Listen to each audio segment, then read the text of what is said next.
यहाँ सब कोई नैहर में आइल बा। एक दिन सब कोई के पियावा ससुरा बुलाई। सब माया के नगरी बा। बेटा बेटी पतोह माई बाबू सब कोई माया के नगरी बा। एक दिन ही माया के नगरी त्याग के चल जाएगा सब कोई के। बात तुहे बा कि राम नाम भजला ओही में बेड़ा पार बा। का भाव बा कवि के कल्पना बा का। बासवा के डोलिया हो बासवा के डोलिया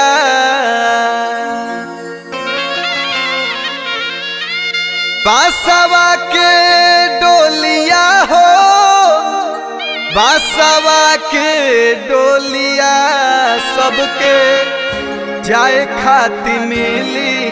बासवा के डोलिया सबके जाए खाती मिली।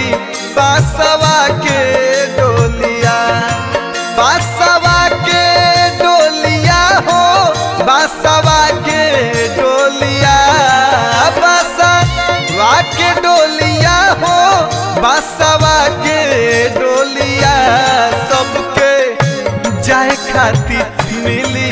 बासवा के डोलिया सबके जाए खाती मिली। बासवा के डोलिया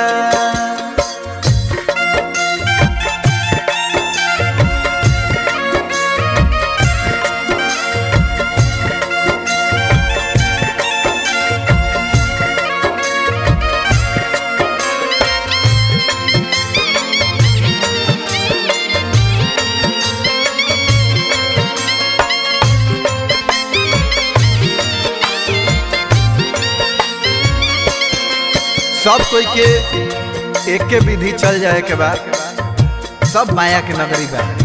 मुट्ठी बांध के आइल बाड़ो हाथ पसार के जइब।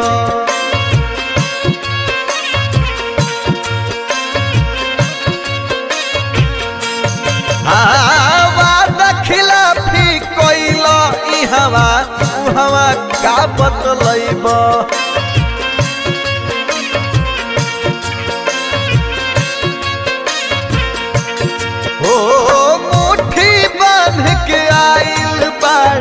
हाथ पसार के जइब। वादा खिलाफी कोइल ई हवा उ हवा का बतलइब। तहिया बंद होई बोलिया बासवा के डोलिया सबके जाए खाती मिली। बासवा के डोलिया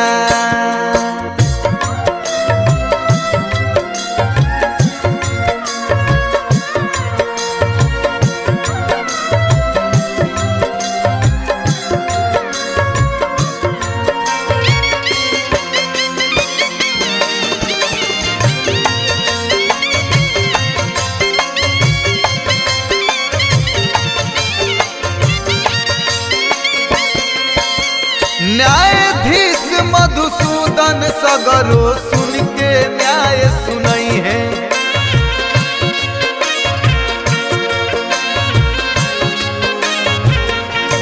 सोर्स सिफारिश घूस न चली उल्टे कोड़ा उठाई है।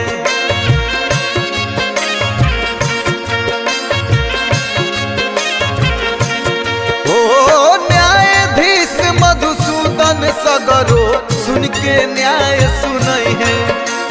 सोर्स सिफारिश घूस न चली उल्टे कोड़ा गिरई है। भूली हंसिया ठिठोलिया बासवा के डोलिया सबके जाए खातिर मिली।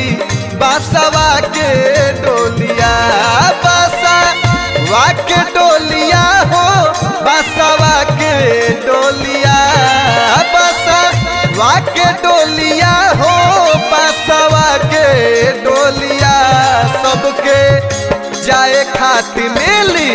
बासवा के डोलिया सबके जाए खाती मिली। बासवा के डोलिया कहिया बंद होई बोलिया बासा बाके डोलिया।